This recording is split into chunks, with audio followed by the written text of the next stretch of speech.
আসসালামু আলাইকুম। আমি পলি। আমি এখন আপনাদের একটি গল্প পড়ে শোনাচ্ছি। গল্পটির নাম বড় আপা। লিখেছেন শারমিন আঁচল নিপা। পর্ব সংখ্যা 21 থেকে 24 পর্যন্ত সবগুলো একসাথে পড়ে শোনাচ্ছি।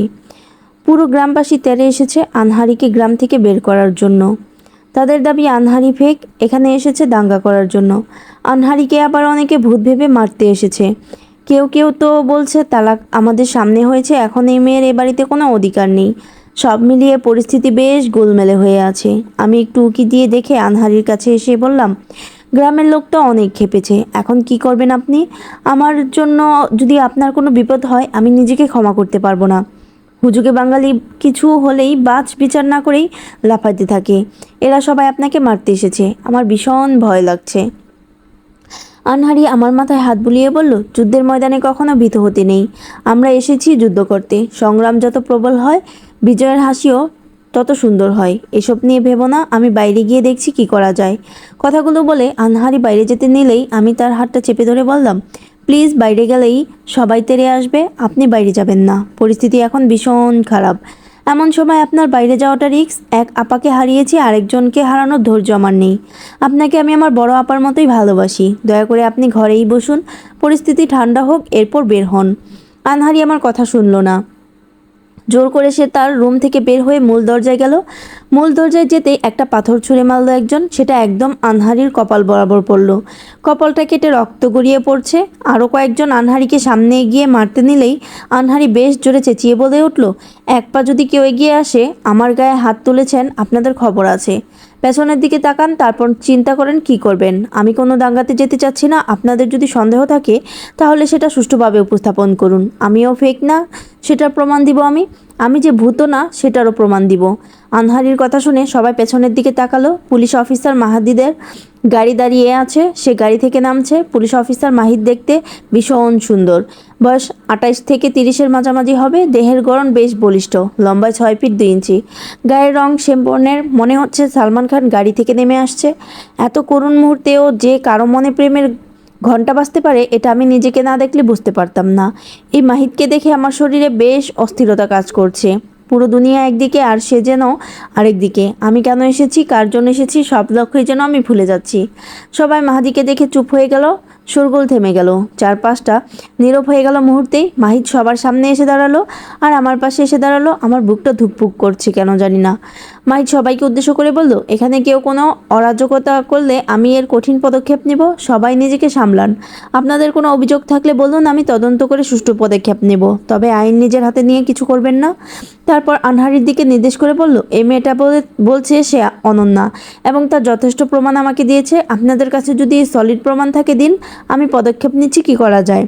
আঞ্জুমান পাশ থেকে বলে উঠল, তোমার ভাইয়ের বউ জাম গাছে গলায় দড়ি দিয়ে আমার ভাইয়ের বউ জাম গাছে গলায় দড়ি দিয়ে মারা গেছে 12 বছর আগে। তার ময়নাতদন্ত হয়, এমনকি তার দাফনও হয়ে যায়। এই মেয়েটা আমার ভাইকে ফাঁসিয়ে টাকা নেওয়ার জন্য এমন করছে। অফিসার মাহিদ ভ্রুটা কুঁচকে বললেন, অনন্যা যথেষ্ট যোগ্য। তার আশ্রিত মা তাকে যে পরিমাণ জায়গা সম্পত্তি দিয়েছে সেটা আপনার ভাইয়ের তুলনায় 10 গুণ। আপনারা অত্যাচার করে মেয়েকে বাড়ি থেকে বের করে দিয়েছেন কৌশলে। অজানা শহরে তাকে বিক্রি করে দিয়েছিলেন। সেখান থেকে লাবণী জোহা নামক একজন বিশিষ্ট ব্যবসায়ীর মেয়ে তাকে নিজের মেয়ের মতো উদ্ধার করে লালন পালন করে বিদেশ থেকে পড়াশোনা করে আসে। তার যোগ্যতাও আছে টাকা ইনকাম করার জন্য। দেখতে শুনতেও সে সুন্দরী। তাহলে শুধু শুধু এরকম ব্লেম দেওয়া তো উচিত না। এখন আপনারা কেন অনন্যাকে 12 বছর আগে দালালের কাছে বিক্রি করে দিয়েছেন সেটার জবাব দিবেন। আম গাছে যে অনন্যা ছিল না সেটার প্রমাণ অনন্যা দিবে। অনন্যার নিকট তার বিয়ের কাবিননামা আছে, কাবিননামার টিপসই আছে তার, সেটা ম্যাচ করালেই হবে। যদি সে অনন্যা হয় তখন তো আপনারাই ফেসে যাবেন। আঞ্জুমান মুখের উপর বলে দিল, ওইটা বানোয়াট কাবিননামা। আমার ভাইয়ের কাবিননামা তার কাছেই ছিল। অনন্যার মৃত্যুর পর সেটা পুড়িয়ে ফেলা হয়েছে। অফিসার মাহিদ এবার বলে উঠলেন, তাহলে সে কাবিননামায় আপনার ভাইয়ের যে আঙ্গুলের ছাপ আছে সেটাও মিলানো হবে। মিলে গেলে বুঝতে হবে এটাই আসল। আঞ্জুমান শক্ত গলায় বলল, তাই করা হোক। আমি জানি এই মেয়েটা মিথ্যায় প্রমাণিত হবে। এদিকে অফিসার মাহিদের কথা শুনে আমি বুঝতে পারলাম আনহারি তাকে এসব বলতে বলেছে। লাবণী জোহাকে নিজের মা বলে পরিচয় দিলে বিষয়টি উল্টো দিকে মোড় নিতে পারে। আর তার ব্যাপারে খোঁজ নিয়ে লাবণী জোহা পর্যন্ত যাওয়া খুব বেশি কঠিন নয়। তাই এত বড় নাটক আনহারি সাজিয়েছে। কারণ এটা সত্য যে বড় আপা মারা গেছে সেদিন। বড় আপার মুখ অস্পষ্ট ছিল না। অস্পষ্ট থাকলে হয়তো সংশয় থাকতো মনে। এবার অফিসার মাহিদ গ্রামবাসীর দিকে তাকিয়ে বলল, কেউ কোনো বিশৃঙ্খলা করবেন না। আমার সম্পর্কে আপনাদের ধারণা আছে, আমি জানি। অন্যায়ের ব্যাপারে আমি একদম আপোষ করি না। আমি 12 বছর আগেই কেসটা আবার ওপেন আমি 12 বছর আগেই কেসটা আবার ওপেন করব, সব কিছু নিয়ে আবার ঘাটবো, তারপর সত্যতা যাচাই করে এর একটি সমাধান দিব। সে পর্যন্ত অনন্যা বাড়িতেই থাকবে, আর আপনারা যে যার বাড়িতে যান। সে জিনভূত নয়, জলজান্ত একটি মানুষ। গ্রামের লোকেরা মাথা নত করে চলে গেল। বাড়িটা একদম নীরব হয়ে গেল। আমি অফিসার মাহিদের দিকে তাকিয়ে দেখছিলাম সব। আমার হাত পা কাঁপছে। ওনার প্রতি এত প্রবল অনুভূতি আমার কেন জাগছে আমি জানি না। আমার ভীষণ অস্থির লাগছে। এই অস্থিরতা আমাকে ভীষণভাবে গ্রাস করে নিচ্ছে। মাহিদ সাহেব আনহারির দিকে তাকিয়ে বলল, আমার সাথে হাসপাতালে চলুন। আপনার মাথায় ব্যান্ডেজ লাগাতে হবে, রক্ত পড়ছে বেশি। আনহারি জবাব দিল, আমি ঠিক আছি, কাপড় দিয়ে শক্ত করে বেঁধে নিলেই হবে। আমি আপনাকে কোনো সমস্যা হলে কল দিব। ধন্যবাদ এই পরিস্থিতিটা সামাল দেওয়ার জন্য। আপনার কাবিননামাটা আমি নিয়ে গেলাম ফিঙ্গার প্রিন্ট ম্যাচ করার জন্য। তারপর দীপক ভাইয়ের দিকে তাকিয়ে বলল, দীপক সাহেব একজনকে পাঠাবো, সেখানে আপনি নিজেও ফিঙ্গারপ্রিন্ট দিবেন। দীপক হালকা গলায় জবাব দিল, ঠিক আছে। অফিসার মাহিদ পরিস্থিতি স্বাভাবিক করে চলে গেলেন। আনহারি তার রুমে বসে আছে। মাথাটা সে শক্ত কাপড় দিয়ে বেঁধে নিয়েছে, এতে তার রক্ত পড়াটা অনেকটা কমেছে। সন্ধ্যা গড়িয়ে রাত নামলো। আনহারি ড্রয়িং রুমে আসলো। আঞ্জুমান আর তার হাজব্যান্ড দাঁড়িয়ে আছে। আনহারি আঞ্জুমানের সামনে গিয়ে তার হাজব্যান্ডকে বলল, দুলাভাই আমার জন্য একটু পায়েস করে নিয়ে আসেন। মনে আছে আমাকে বলেছিলেন আপনি বেশ ভালো পায়েস রান্না করেন, শুধু অর্ডার দিলেই হবে। কিন্তু বিনিময়ে আপনি আমার কাছে আমার সম্মানটা চেয়েছিলেন, কত শত অপমান করেছিলেন, সব ভুলে গেছেন নাকি? মনে পড়ছে? আজকে আমার সম্মান দিব না, তবে পায়েস না পেলে আপনার সম্মানটা কেড়ে নেব। এ কথা শুনে আঞ্জুমান তেরে এসে বলতে লাগলো, সাহস কত বড়, আমার জামাইকে হরমাইশ দাও। আনহারি আঞ্জুমানের চুলের মুঠিটা ধরে বলল, হরমাইশ দিয়েছি, জান কেড়ে নেয়নি। ভালোই ভালোই পায়েস করতে বল, না হয় তোর মাথায় একটা চুলও থাকবে না। আগের অনন্যা আমি না, এই অনন্যা জ্বলতে জ্বলতে পুড়তে পুড়তে শক্ত হয়ে গেছে। আঞ্জুমান ভয়ে বিধ্বস্ত হয়ে তার হাজব্যান্ডের দিকে তাকিয়ে বলল, প্লিজ যাও তুমি, না হয় আমাকে মেরে ফেলতেও দ্বিধা করবে না এই মেয়ে। আঞ্জুমানের হাজব্যান্ড দৌড় লাগালো রান্নাঘরের দিকে। ঠিক এমন সময় আরও একটা আওয়াজ কানে দিয়ে আসলো, আর বুঝতে পারলাম কলিং বেল চাপছে কেউ। আঞ্জুমানের চুলগুলো ছেড়ে দিল আনহারি। আনহারি আমাকে ইশারা দিয়ে বলল, দরজার খোলার জন্য। আঞ্জুমান মাথায় হাত দিয়ে দাঁড়িয়ে আছে। আমি দৌড়ে গেলাম দরজার দিকে। দরজা খুলতেই আমার চারপাশটা হিমেল বাতাস বইতে লাগলো। অফিসার মাহিদকে দেখে চোখ শীতলকারী মানুষ আমার সামনেই দাঁড়ানো। মনে হচ্ছে হার্টবিটের স্পন্দন দ্রুত হচ্ছে। মনের ভিতর জলোচ্ছ্বাস বয়ে চলছে। সমুদ্রের আছড়ে পড়া ঢেউগুলো ভীষণভাবে হানা দিচ্ছে। নড়বার শক্তিও যেন পাচ্ছি না। সারা শরীর হালকা বৈদ্যুতিক শকের মতো কেঁপে উঠল। গায়ের লোমগুলো গায়ের লোমগুলো এ গরমেও দাঁড়িয়ে গেল। জিহ্বাও নড়ছে না। প্রথম দেখায় কি সত্যি ভালোবাসা হয়? এটা কি আমার ভালোবাসা নাকি আমার নেশা? মাতালের মতো লাগছে কেন এত? বেহায়ার দৃষ্টি কেন বারবার তার দিকে তাকিয়ে থাকতে চায়? এমন কেন তাকে ঘিরেই ভাবতে চাচ্ছে? বাংলা সিনেমার মতো গান বেজে উঠছে মনে হচ্ছে এই বুঝি আমি আর সে সুখের কাব্য রচনা করব। আগে যখন বাংলা সিনেমা দেখতাম তখন ভাবতাম সুখ বা দুঃখের মুহূর্তে গান আনার কি দরকার। এখন মনে হয় এই গানটাই হলো সে সিনগুলোর মুখ্য প্রতিফলন। আমি ঠাই দাঁড়িয়ে আছি। মাহিদ সাহেব আমার দিকে কপাল কুঁচকে তাকালেন, তারপর জিজ্ঞেস করলেন, এক্সকিউজ মি, কি দেখছেন এভাবে, কিছু বলবেন? আমি একটু নড়ে চড়ে গেলাম। ভাবনার কল্পনার রোমাঞ্চকর মুহূর্ত থেকে বের হয়ে আসলাম। খানিকটা স্বাভাবিক হলাম। নিজের আসন্ন আবেগটাকে দমিয়ে নিয়ে বললাম, না কিছু না। আমি হুট করে আপনার দিকে তাকিয়ে একটা চিন্তায় ডুবে গিয়েছিলাম। আপনি এ সময় আবার আসলেন, কিছু দরকার? ফিঙ্গারপ্রিন্ট নিতে এসেছি, দীপক এবং অনন্যার। আচ্ছা, আপনি অনন্যার কে হন? মাহিদ সাহেবের এ প্রশ্নের উত্তর আমি কি দিব বুঝে ওঠার আগেই আনহারি পাশ থেকে বলে উঠল, আমার পার্সোনাল অ্যাসিস্ট্যান্ট। কেন, কোনো সমস্যা? মাহিদ সাহেবের উত্তর, নো। ওর নাম কি? ওর নাম ফিওনা। ওর বাসা ঢাকায়। আর কিছু জানার আছে এ বিষয়ে? থাকলে সোফায় বসুন বলছি। আর আমাকে কি করতে হবে বলুন? দীপক ঘরেই আছে, তাকে ফিওনা ডেকে নিয়ে আসতেছে। অফিসার মাহিদ সোফায় বসলেন। আনহারিও সোফায় বসলো। আনহারি আমার দিকে তাকিয়ে বলল, দীপককে ডেকে নিয়ে এসো তো। আমি মাথা নেড়ে সম্মতি দিলাম। শুধু এ জায়গা থেকে একদম নড়তে মন চাচ্ছে না। চুম্বকের মতো এই জায়গাটা আমাকে আকর্ষণ করছে। এ আকর্ষিত বল ত্যাগ করে দীপকের রুমের দিকে এগিয়ে যাওয়া ভীষণ কঠিন। মনে হচ্ছে মাহিদ ইলেকট্রন, আমি প্রোটন, আর নিশ্চলভাবে বসে থাকা আনহারি নিউট্রন। তার মধ্যে কোনো আকর্ষণ বিকর্ষণ কোনো কিছুই কাজ করছে না। অপরদিকে ইলেকট্রনের প্রবল আকর্ষণ ভেদ করে প্রোটন যেন এ বলয় ত্যাগ করতে নারাজ। তবে বাইরে থেকে এক বিশেষ বল বাধা দেওয়ার দরুন আমাকে বাধ্য হয়ে দীপকের রুমের দিকে এগোতে হলো। আমি দীপক ভাইয়ের রুমের সামনে যেতেই বুঝলাম পিয়ালি আর দীপক কথা বলছে। দীপক বেশ রেগে রেগে পিয়ালিকে বলছে, এতগুলো বউ খুন করতে পেরেছি, তোকেও খুন করতে আমার সময় লাগবে না। বেশি বাড়াবাড়ি করলে তোর অবস্থাও তৃণার মতো হবে। তোকে যদি দেখেছি এ চৌকাট পার হতে তোর খবর আছে। এই রুমের ভেতর তুই বসে থাকবি, ওই মেয়ের ধারে কাছে যাবি না একদম, জানে মেরে ফেলবো। আর ওই মেয়েকে আবার জানে মারতে কি করা লাগে সেটা আমি দেখতেছি। একবার মারার পরও যখন বেঁচে গেছে, দ্বিতীয়বার মারার পর যেন বেঁচে না থাকে সে ব্যবস্থাই করব। দীপকের কথা শুনে আমি আরেকটা রহস্যের ডুবে গেলাম। তার ভাষ্য অনুযায়ী বোঝা যাচ্ছে 12 বছর আগে সে অনন্যাকে খুন করেছে। তাহলে আমার বোন আত্মহত্যা করেনি, তবুও বিনা কারণে সে জানাজা পেল না। এ কথা আমি প্রমাণ ছাড়া সবার সামনে বলতে পারবো না, তবে আনহারিকে এ বিশেষ তথ্যটা দিতে হবে। এখন হাতে পাওয়া সকল ক্লু মাথায় রেখে এগুতে হবে।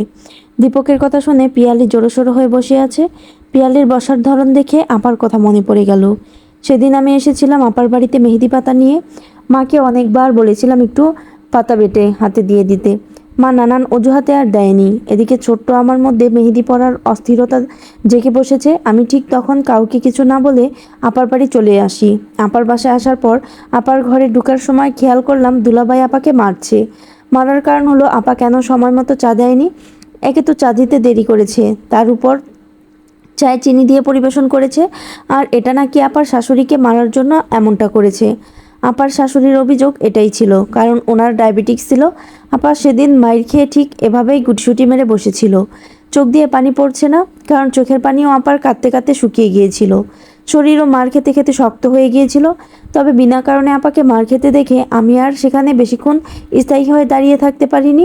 মন খারাপ নিয়ে বাড়ি ফিরে আসি। সেদিন মাকে বাড়ি ফিরে কাঁদতে কাঁদতে বলেছিলাম, মা দুলাভাই আপাকে অনেক মেরেছে, তুমি একটু গিয়ে দুলাভাইকে কিছু বলো। আপা তো ইচ্ছে করে এমন করেনি, চায়ে চিনি দেওয়ার জন্য আপাকে মেরেছে। আপার অনেক কষ্ট হচ্ছে মা।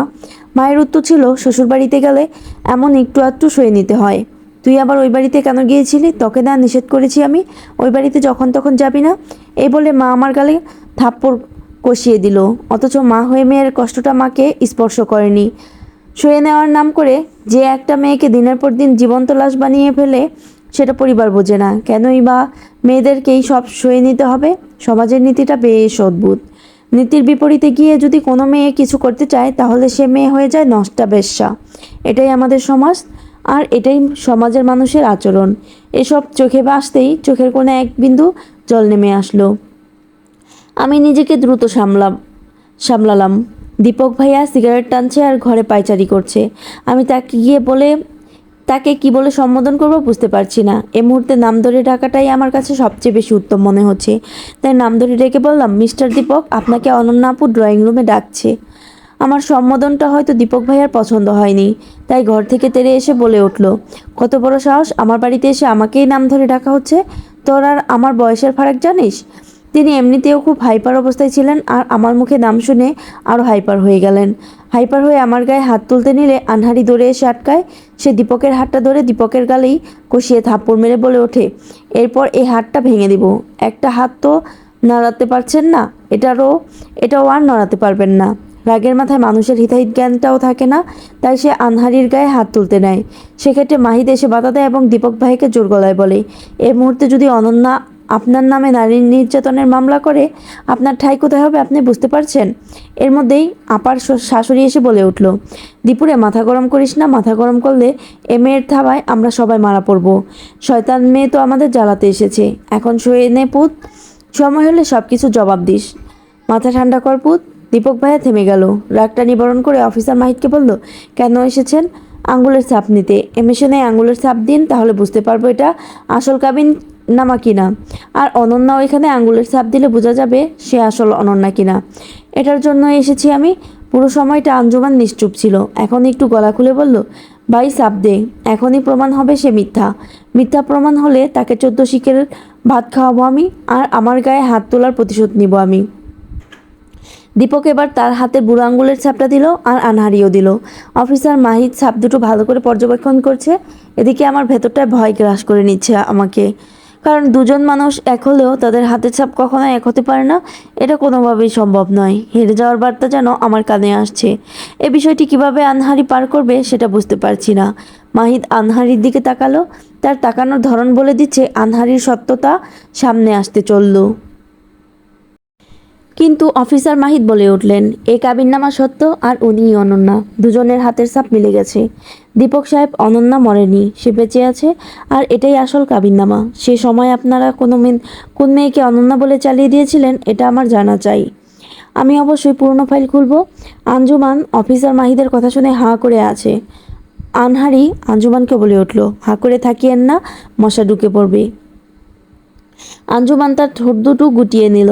আঞ্জুমানের স্বামী এখনও রান্না করে, ভয়ে সে এদিকে আর আসছে না। আঞ্জুমানের মতো তা আমার ভেতরটাও কেঁপে উঠল। তার মানে আনহারি অনন্যা? আমি কি বলবো কিছুই ভেবে পাচ্ছিলাম না। অফিসার মাহিদ দীপক ভাইকে আবার ডাকলো, বলল, যেহেতু প্রমাণ হয়ে গিয়েছে এ মেয়ে অনন্যা, সেহেতু এ বাড়িতে সম্মান মতো থাকার অধিকার তার আছে। আর আপনারা তালাক দেওয়ার ডকুমেন্টস যেহেতু দেখাতে পারছেন না, সেহেতু আইন অনুযায়ী এখনও আমরা ধরে নেব আপনাদের তালাক হয়নি। এ বিষয় নিয়ে পরবর্তীতে কোনো পদক্ষেপ নিলে সরাসরি আমার কাছে যাবেন। আর অনন্যার যদি এখানে থাকা অবস্থায় কিছু হয় তাহলে সেটার জন্য কঠোর জবাব দিয়ে আপনাদের করতে হবে। আজ আমি উঠলাম, পরে আবার দেখা হবে। অফিসার মাহিদ চলে গেলেন। যাওয়ার সময়টায় আমার ভীষণ মন খারাপ হচ্ছিল। মনে হচ্ছিল জোরবদ্ধ কোনো জিনিসকে আলাদা করা হচ্ছে। যাদের আলাদা করাতে এক পক্ষ ভীষণ কষ্ট পাচ্ছে, আরেক পক্ষ মুক্তি পাওয়ার নেশায় খুশি হচ্ছে। অফিসার মাহিদ চলে যাওয়ার পর আনহারির রুমে প্রবেশ করলো। আমি এবার আনহারির দিকে তাকিয়ে রইলাম। সত্যি কি এটা অনন্যা? যদি অনন্যা হয় তাহলে আনহারির হাতের ছাপের সাথে কিভাবে ম্যাচ হলো?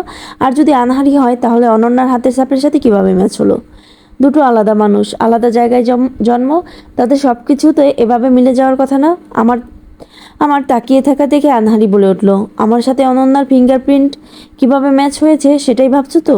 আমি অনন্যা কি না আবার মনে প্রশ্ন জেগে ধরেছে তো? আমি একটা দীর্ঘশ্বাস ফেলে উত্তর দিলাম, প্রশ্ন তো অনেক কিছুই আছে, সব প্রশ্নের উত্তর তো মিলছে না। আচ্ছা সত্যি করে বলেন তো, আপনি সত্যিই অনন্যা নাকি আনহারি? আমি আনহারি। অনন্যাকে আমি চিনতাম না। অনন্যা সম্পর্কে জেনেছিলাম লন্ডনে একজন ছেলের মুখে। আমার বাসায় আমার একটা পেন্ট করা ছবি দেখলে না? অথবা তুমি যে আমাকে পেন্ট করা ছবি দেখিয়েছিলে তোমার বোনের, মনে আছে? হ্যাঁ আছে তো।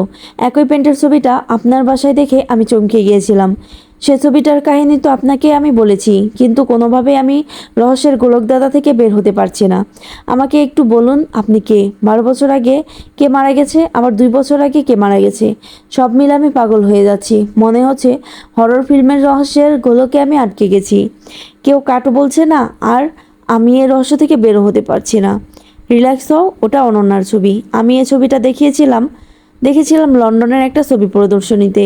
সেখানে অনেক ধরনের ছবি প্রদর্শন করা হচ্ছিল, আর চড়া দামে সেগুলো চাইলে কেউ কিনতে পারত। এই ছবিটা সেখানের বেস্ট ছবি হিসেবে ঘোষিত হয়। আমি সে জায়গায় ঘুরতে গিয়েছিলাম, নিজের ছবি ওই জায়গায় দেখে আমি হতভম্ব হয়ে পড়ি। এটা কি করে সম্ভব তাই ভাবছিলাম। একদিকে ভালো লাগছিল, অপরদিকে রাগও লাগছিল, কারণ পারমিশন ছাড়া আমার ছবি প্রদর্শন করায়। আমি সেখানে ক্লেম করি বিষয়টি। সাথে সাথে ছবির আর্টিস্টকে আনা হয়। ওনার নাম বিবর। দেখতে 8-10টা সাধারণ ছেলের মতো, খুব একটা লম্বা নয়, আবার আহামরি সুন্দর নয়, তবে সুদর্শন। জানো তো, সুন্দর আর সুদর্শনের মধ্যে বেশ তফাৎ আছে। ছেলেটি দেখতে বেশ মানানসই ছিল। উনি আসার পর আমাকে দেখে চমকে যান। আমি ওনাকে দেখা মাত্রই সরাসরি জিজ্ঞেস করলাম, আমার পারমিশন ছাড়া আমার ছবি কেন প্রদর্শন করেছেন? আমার পারমিশন ছাড়া আমার ছবি অঙ্কন করাও তো আপনার অপরাধ। তখন সে জানায় সে অনন্যা নামের একটি মেয়ের ছবি এঁকেছে। ছবিটি তার বাল্যকালের এক বন্ধুর। সে তাকে ভীষণ পছন্দ করত। সে ভালোবাসার ব্যাকুলতার জন্যই এই ছবিটি সে এঁকেছে। সে তার ভালোবাসা প্রদর্শনের জন্যই ছবিটা এখানে এনেছে। বিষয়টি একদম আমি বিশ্বাস করতে পারছিলাম না। তখন সে তাদের স্কুলের কিছু ছবি দেখায়, আর সেটাতে অনন্যা উপস্থিত ছিল। সে সময় মাকে কল দিয়ে বিষয়টি জানালে মা জানায় আমার কোনো যমজ বোন নেই।